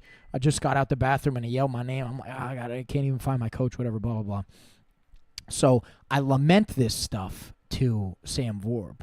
And essentially what he says back to me is like, hey, man, that's how it be sometimes. Just make sure the next time you go out there, because I had Gee coming up, you go out there and you lay it all down, and you don't leave anything left in the tank, and you just you put down everything that you have within you to get the job done. And if you lose again, just kill yourself. And that shit was hilarious. But then my match that happened next, after Sam gave me that awesome pep talk, was the first time I broke an opponent in competition. Straight ankle. Actually, it was more like, dude had time to tap, too. Tap early, tap often, dude. Shout out to Sam Vorb. This was a cool one. I don't even remember. This connection was strange. How I met Bill Henry, who was in prison for a drug operation, and now he is a yogi, and he just had a really fascinating story. I met him through a connection that really originated from Saga. Like, if you trace it back, this was a connection. Another one that came basically out of Saga. If you look at the roots. So I love Saga Jiu-Jitsu, man. But anyway, Bill Henry's oldest dude I've had on the podcast. Probably the oldest I'll ever have. Unless I'm still doing this podcast when I get old. Lamau. But we'll see. Very, very funny story. Stories. Tons of hilarious stories of the 80s and just Mad Max type shit from Eel back in the day. With Bill Henry. Highly recommend. Then the first UFC fighter I had on the show was Zach Makovsky, who I'm going to see tonight over at Finishers. He's running the Finishers MMA program. I love Zach. We always have good conversations. Zach is such a brilliant mind, like high fight IQ, but also just like a well balanced brain, dude. I don't know. It's hard to explain, dude. Every time I sit down and chat with him, though, I'm fascinated by whatever he wants to say to me. It's always interesting stuff. I'll see you tonight, Zach. I'll see you tonight. Then Kieran Kitchik. So I wanted to do an after show with Kieran at ADCC that I saw him at most recently because he started training with the B team. Kieran is insanely good at BJJ, dude. Dude came out of nowhere, and he's like a Ronin now. He's kind of like he's from Canada, and he was at Lloyd Irvin's. Then now he's at the B team. What? But yeah, dude, Kieran beats some insanely skilled dudes, and he's on a path to like be the best, dude. Like I highly recommend following my man's journey. And he's a good dude, very fun to talk to, very humble gentleman. Alex Myers, this belongs down here. All right. Oh, you can see I edited the brothers' videos in some order like that. I don't know. Where's Kyle? Somewhere down here. I don't know. I'm just going to put it here for now. Oh, there it is. Damn it. Bruh. He was undefeated when I made the video. I know the thumbnail is wrong now, or the title. Whatever. Sue me. All right, what do I got? And I started like changing the names. Oh, I skipped over. No, I did not skip over any. But yeah, I started changing the thumbnails around this time. I kind of wanted to do, and the titles. I was like, all right, well, Redemption Story, UFC Podcast, Emerald City Champ. And like, I started putting the thing at the end. You see how I changed the format? I'll be changing things up. You know how I do. You know what it be. But then I had Mike Bickings on from Art of War. I love Mike. Mike is doing some incredible stuff, man. And it's one of these things that I was not in this world until I was. And that's the world of MMA.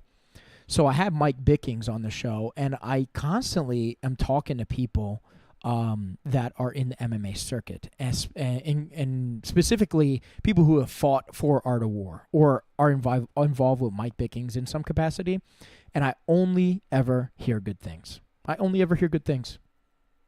And this is the kind of guy, if you are a martial arts advocate or practitioner like myself, and you want to align yourself with somebody who is doing good for the community, for the sport, that's Mike Bickings in a nutshell, bro.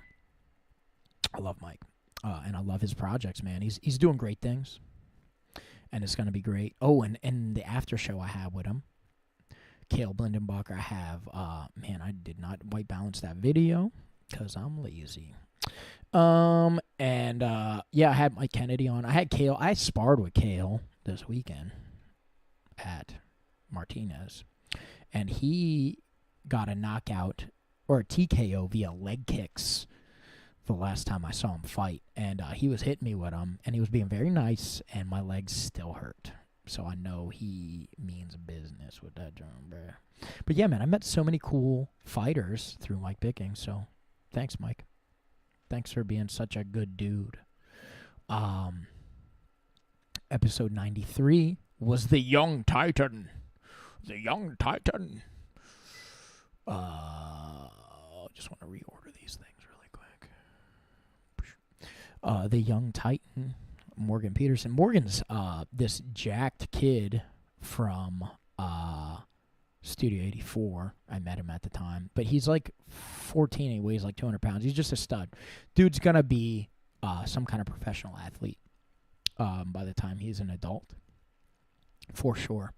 And I had him on the podcast because I wanted to get into the mind of, like, what is a kid like that think like these days. And really it comes back to a lesson I've learned a while ago, and that's like you become what you surround yourself with. So he wants to be great, so he surrounds himself with athletes that are getting after it and are trying really hard to do the best they can with what they have, right? Instead of like doom scrolling TikTok all day, right? I'm definitely missing some episodes. I'm going to go scrape my live thing just to make sure I didn't miss any, but we'll go back through that. But then we have, in order of what we see here, we got Mike Kennedy. Wild Mike, I spar with Wild Mike as well. Mike can put a foot right here on me, I found out. He can just kick, and it goes right by my face, and it's super scary. But yeah, I love Mike, man. Mike Kennedy's so funny, dude. Great stories. Another one, great jiu-jitsu and real-life stories because he's a bouncer. Bro, hilarious. Hilarious tales from the man. Trouble's opening a new gym. I'm going to be there. I'm going to be there for the debut. I'm going to be there. I don't know what y'all are doing, but whenever he announces Gentleman Jiu-Jitsu is open, I'm going to be there for the opening day. I'm going to bring my camera. We're going to get some rolls in. So be there or be square. And then episode 99, I couldn't have picked a better guy. I was just getting into the MMA scene more. And I just, like, the last chunk of stuff is all MMA, right? Like, it's like, man, my podcast went from silly music and then, like, some comedy stuff to, like, more music and then getting some jiu-jitsu in the mix and then some other stuff, and a lot of jiu-jitsu people, ton of jiu-jitsu people, honestly. I think the majority of the thing is. But then I was like, let's get some MMA toward the closer here, and I'm going to be changing things up. I'm going to be changing the format of the show in the future. I'll talk about that in a moment, but Josiah, crazy tales from all over the place, dude. Josiah lived in Brazil. We talked about some insane stuff. We talked about the Pine Phone. Who knows about the Pine Phone, bro? Who knows about the Pine Phone with the dip switches? What you know about that? We talked about that. I'm going to be messing with this. I'm going to talk a little bit later, shortly, about other things I got going on. Well, actually, that's it. Oh, and he did a little tutorial. Josiah's got a crazy fight IQ too, man. And very, very fun to talk to. And he's making his pro debut, dude. Dude is a legend. Student of the game. He is a real martial artist. But man, like, let's talk about the future a little bit, bro. So, what is next for the B.O.A.T podcast? The Bard of All Trades podcast. Episode 101 is going to be this weekend. So, check it out. I'm changing it up. I'm done doing after shows. That's one thing that's going to change. I'm probably going to change the way I do the sponsorships, too. I'm going to get a new young Jamie type in here to be like my assistant, because I can't do it all. I can't bring the quality that you guys deserve and that the podcast deserves by myself. It's just too much. And I'm going to make it a passion project. I'm not looking for sponsorships. I'm not trying to make money on this anymore, but I do enjoy the project. So at the end of the day, that's what it's going to be about. I'm going to just do the show for the sake of being the creative vision or the creative outlet that I want it to be for myself. So I'm not going to have intervals of like, oh, like we're going to do this day and blah, blah, blah, specific things each day or whatever. No, like I'm not going to do it every Sunday or something. Like maybe you'll get one once a month. Maybe you'll get 5 in a month. I don't know. We'll see. But I'm going to change it up, man. We're going to do, instead of the after shows, during the podcast is when we're going to do the demos. And we're going to have a musician on, Henry Golden, the band from Philly. Is going to be on the show on Sunday. We're going to talk all about their new drop, and they have also we're going to be chatting about the Grape Room because the Grape Room's gone. Sad days. But yeah, let's talk about the future more, right? So I've seen a lot of podcasts popping up in the last couple months too, man, and they're good. Like there's a lot of martial arts podcasts coming up. A lot of people interviewing stuff, and you know they're doing their own thing, and it's making me like it. They're, I don't want to say they're better, but they're very good, and I want to make sure that what you're getting from me is different from what you're getting from them, so I'm not like competing in the fold with that. I want to be a completely different thing. I want to be something new. And I do too many projects, dude, like to try to make this like a consistent thing. This is going to just be a creative outlet, like I was mentioning before. But yeah, man, blah, blah, blah. Yeah, I have some notes here. I just want to kind of go through them. But yeah, so that's what you'll see, man. You're going to see a lot more weird, funny, like a talk show type thing from me. I want to do more interactive things. It's gonna be fun. But yeah, I'm gonna do the Q&A in a little bit. So if you have questions, you can dump them in the chat for me. Anyone that's watching live, this is a live Q&A, and I'm gonna be doing the Q&A at the very end. But I have 3 like topics of discussion, like points of things, like what did you learn on your journey, Brad? Your journey through this crazy turmoil and things, like the different locations that you've done the show, right? Like I started the podcast on the bus. Oh wait, I missed a couple episodes. Let's go back here. Oop, I don't want to loop this. Oh my God. Let's go to live really quick. I just want to make sure I didn't miss any episodes. Oh yeah, so the Halloween episode. Look at the thumbnail on that one. That one's fun. That was another one with Matt Ford, dude. Matt Ford's doing this creative new thing where he's making masks. That's badass. Very cool. I also have these Art of War fight companions that I'm doing another one with Eddie Alvarez. That's a project that I'm gonna be ramping up. I want to do funny, weird stuff, dude. That's all that I'm trying to do anymore, bro. I'm not trying to make money. It's not that much money in this stuff. I thought there was with the YouTube thing, but I'm competing with everybody and their mom, so it's not for me. I just want a creative outlet. So what else we got here? Skags, that was episode 95.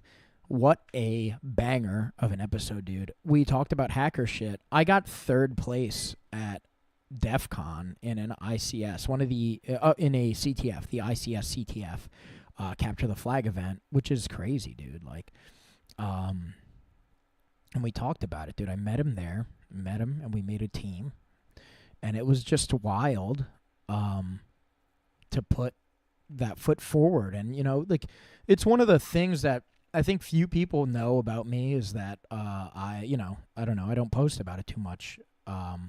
But I'm very into this world of hacking and open source software and, you know, the EFF.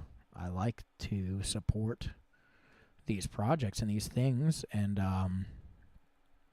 like I'm using OBS right now. You know what I mean? Like there's so much good that can be done when people come together and go against the status quo. I don't know. I don't want to rabbit hole that right now, but like own the internet. You know what I mean? Don't let someone else own it.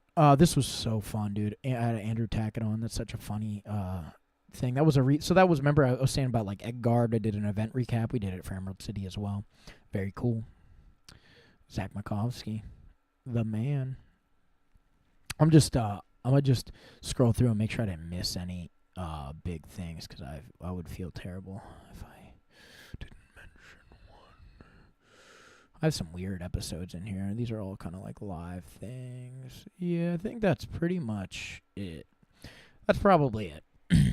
Yeah, so what was I saying, dude? Yeah, so what do we got? I want to say some things, and I'm going to do the Q&A. That's what I'm going to do. All right. So we got 3 little nuggets of wisdom that I want to leave you guys with today.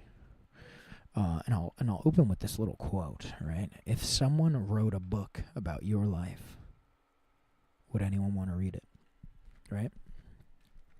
So let's start with a little piece of advice, right? So these are 3 little things that I'm very I really believe in lately. So meet your heroes, right? They say never meet your heroes. Fuck that, dude. Meet your heroes. And the reason is because they mean a lot to you, right?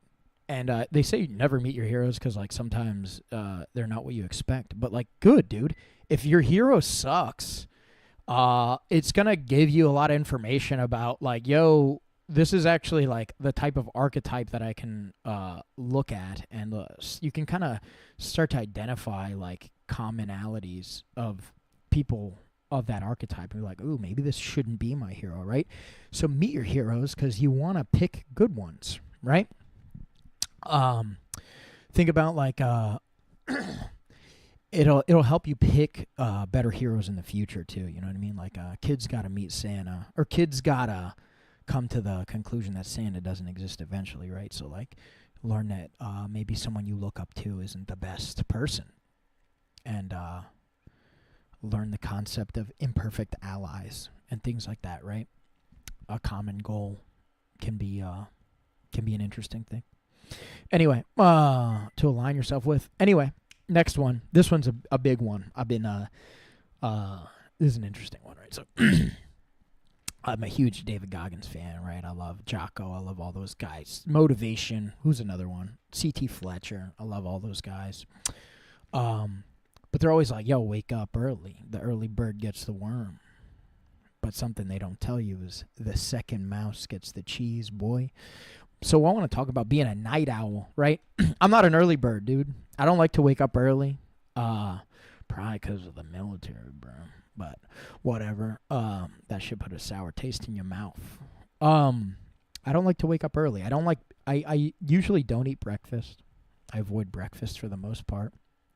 I like the idea of intermittent fasting as much as I don't practice it the best. I used to be very into that. But anyway, there's a lot of hours in the day, right? I think a lot of the other night owls know this too. But there's a finite number of hours in the day, right? And you can gain access to those hours in the morning or at night, dude. You can still get your 8 hours. You can where you move it to doesn't matter, in my opinion. And I tend to be more productive at night. And another thing I love about being a night owl too is, like, you get this. No one's driving, dude. So if you got to drive somewhere, the world is yours at night, dude. It's empty. You can grind into the night until something's done. Where, like, in the morning, you're getting something done and you're moving on to the next thing, right? So for nighttime, grinding is the move, right? So, like, I'll give you an example with jiu-jitsu. Like, you can grind your training until, like, you're the last one on the mat. Where if you have an appointment in the morning, you got to roll, get a few in, boom, got to go to work, right? Shower, go to work. You can train until you're done if you're doing it at night. And then the last sentiment that I will end this with and move on to the Q&A section is, do not pray for an easy life. Pray for the strength to endure a difficult one. There's a great quote that I try to live by every day of my life. I try to live by that adage, man. Do not pray for an easy life. Pray for the strength to endure a difficult one. And you don't have to pray, man. You can just work at it. And that's it. All right, let's do some Q&A. And then I'm going to end the stream, dude. This was almost 2 hours, episode 100. It was fun. Recap the whole thing. I see we got some viewers out here. If you guys have any questions, please let me know. I'm going to take it to the auxiliary locations that I received questions at, and we're going to go into them there. So, first question is from a good friend of mine, Kevin. He asks, give me some advice on managing multiple projects, a.k.a. being the bard of all trades. Dude, it's tough. It's tough to do a lot of things at the same time and stay on it. But even harder, it's hard to do a lot of things well. Right? It's hard to do a lot of things well and consistently. And I used to think, like, no, I could do it all, dude. I was 20, in my 20s. I could just, like, I have the internet. I can just Google everything and figure everything out. It's going to be so easy to be the best around. Nothing will bring you down. You know what I mean? But that's not the way it is, dude. So I'll give you some advice, right? Build a great circle of reliable, competent individuals that you can rely on, right? Like that you can depend on, right? A lot of the projects that I go after require help, and I learned that more and more as time went on, and I'm very humble to that fact today. If you are open to the idea that you can't do it all, right? You can't do it all. Pick the things you want to do and find other people to do the things you don't want to do. But you still get to bring the reality to life, right? You still get to bring the vision to life. And it might cost you money. It might cost you resources. It might cost you time investing in those resources and your connections and things like that. But that's a huge piece, right? The other part is, like, don't, like, how to manage so many projects. Like, document a lot of things, right? Like, treat yourself as though you work for yourself. Let me elaborate on that, right? So, like, I negotiate with myself, right? I'm like, all right, dude, like, I know we want to play video games, blah, blah, blah. We want to do this, that, and the other thing. Like, what's important? We need to make some progress before we can enjoy, like, our leisure time. And I'll give you a big example of this, right? So I actually unhooked my Xbox and my game consoles. Like, they're not hooked up to my TV. I want it to take time for me to hook it up. Because if it's too easy, if it's just press the power button and we're on, we're not getting anything productive done, bro. We're not getting anything productive done. And you have to learn these things about yourself, dude. Find out what you're doing wrong. Like, what's not productive. Like, and of course, like, it's nice to play games and, like, fucking hang out with your friends and, like, get on voice chat and, like, fuck around. Like, I love doing that as much as everyone else, dude. 100%. And I need that sometimes. But I don't need it every day. You know what I mean? I'd like to have more fruits from my time. You know what I mean? Like, we only have 20, like if we, here, let me do a little capture of the window. We're going to bring up a calculator. I'm going to push this up really quick. All right, so we got a calculator. 1 second.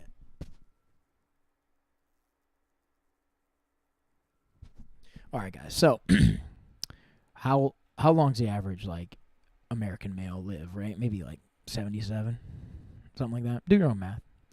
But if we multiply that by 365.25. That's probably like 1,000,000 days, right? Nah, man. It's like 28,000 days. 28,000 days. That's how many days you have on Earth to live this life. I don't care what you think. I don't care what your theory is on what happens after we die, dude. It's of no consequence, because if you want this life to matter, you know how many days you have to do it. And for me, it's like, what do I want to do at that time? And what I want to do at that time is I want to bring value to, like, my bloodline, but also like the world, dude. Like, is the stuff that I'm producing a net a net positive for the world? And that's, that's why, like, I create cool stuff. You know what I mean? That's why everything that I create is like, it's either entertaining or it brings value to the world, in my opinion. You know what I mean? And if you have like a core belief like that, that's going to help drive you to succeed, and it's going to help you manage so many projects that bring meaning to the world. You understand what I mean? Like, it's that's what it's all about, dude. So, great question, Kevin. I hope that answered your question, bro. All right, so do I shred gnar from my boy Alex? And yeah, I'll be shredding it. Are you sponsored? All right, so Hefe MMA, Brandon, my man from Martinez. Are we ever going to see you in the cage? I don't know, dude. Maybe. I would take a cage fight. I would do a street beefs, I think. My worry is like, I don't want to get fed to some prospect that's like, because I'm like in my 30s. Like, I'm not gonna be a UFC fighter anytime soon, dude. Or ever, probably. It just ain't in the cards for my life, I don't think. But I can train it. Now, that's what brings me meaning, anyways, the training. So really, yeah, man, I would totally do an exhibition. Like, I would love to fight another podcaster, dude. That would be fun. I would totally do that. But yeah, man, you might see me in there. I might end up getting on a super fight, some invitational. I think it's in the cards, man. But it's not what I'm after right now. I'd have to change a lot of things up to do a camp if I was going to do that. Isaac has a dumb question. And if he's watching, you at least said your name, Isaac. You dumbass. Anyway, Josiah asks, what are your current/future goals with the podcast? I think I touched on this a little bit, but I'll go into it again, right? Current goals. I want to bring a platform to the things that need a platform, right? I want to make sure that I'm a good vessel for people producing good content or meaningful content. And I hate that fucking word, content. Art. I want to give a platform for people to speak their mind and produce art and share their talents with the world, right? But yeah, and then the future stuff is like, that's pretty much it, dude. I'm gonna be doing less of these podcasts, and the ones that I put out are gonna be a bigger deal. I'm gonna put more resources into it. It might cost me, like the reason I did it in the past alone is because it's free. Like, I do it all, so I don't have to pay anybody.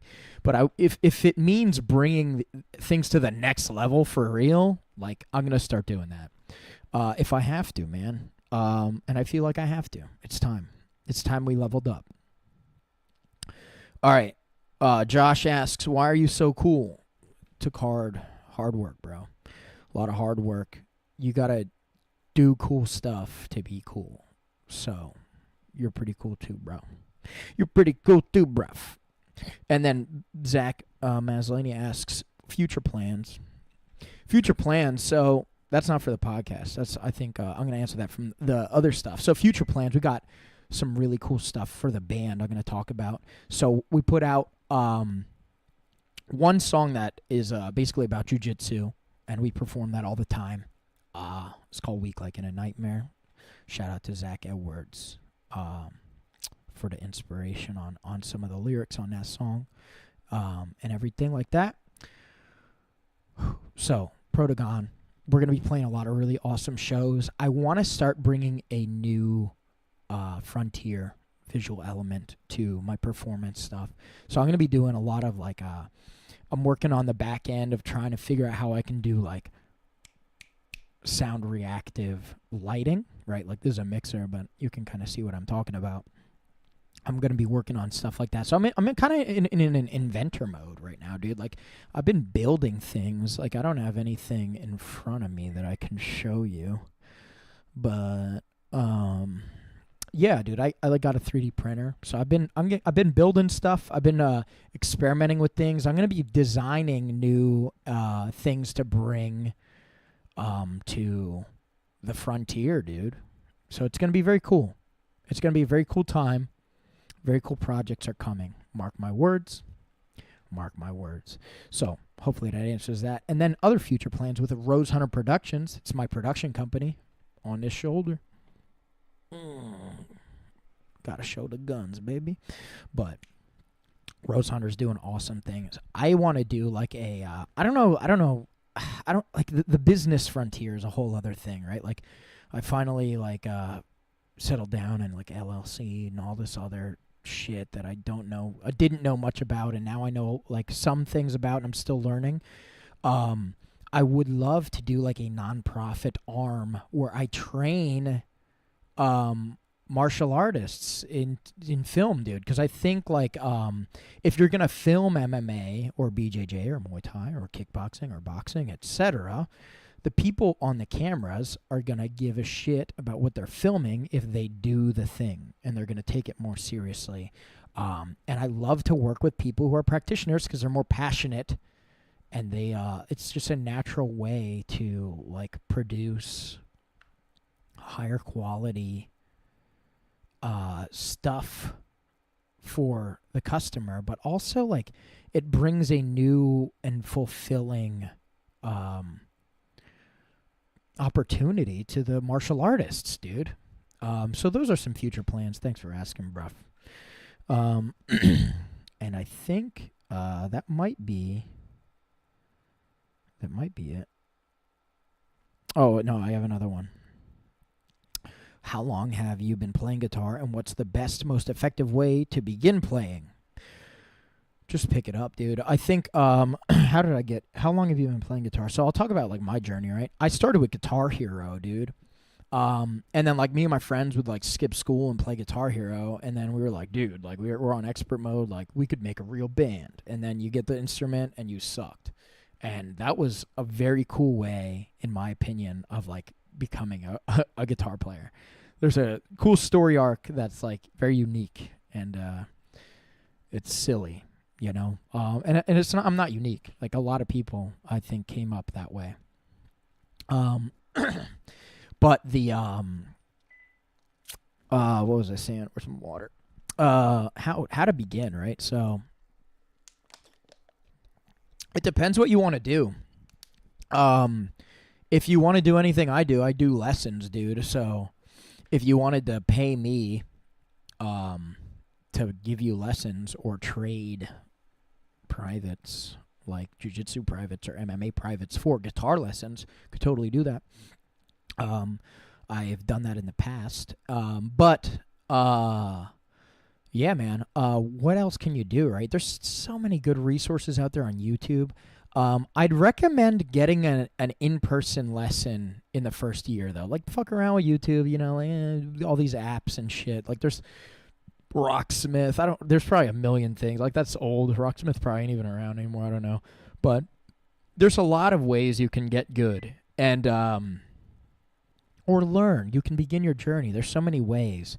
So just this is the big thing. Whatever brings you passion, that's what you should follow, bro.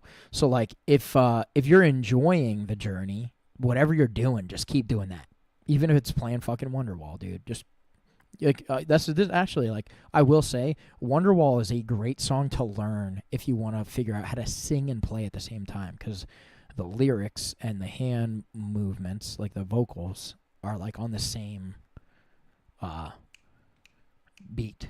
So it's actually really easy. So there's, you know what I mean? Like, don't listen to other people. Like, they're judging you like, oh, dude, you're learning third eye blind jumper. That's so lame, bruh. Fuck you, dude. Just learn whatever you want, dude. Whatever's bringing you joy, learn that. Learn fucking Nickelback. I don't care. No one can, like, and if, like, just learn whatever is going to get you practicing every day. Practice every day, too. That's how you get good. I remember, like, what the time that I, like, went from meh to formidable was I practiced 2 hours a day every single day. It's just like jiu-jitsu. It's just like anything else. If you do it every day, you're going to get good. But yeah. Yeah, what else we got, bruh? I think that's all the questions I have at the moment. I'm just going to check one other thing. That's it. That's it. I have nothing else in the chat here. I think that's it, man. That's the end of episode 100. We did a little recap of the show. I don't think I missed any. Let's just bring this up one more time just to make sure I didn't miss anybody. Yeah. Yeah, I got them all, dude. They're all in there, bruv.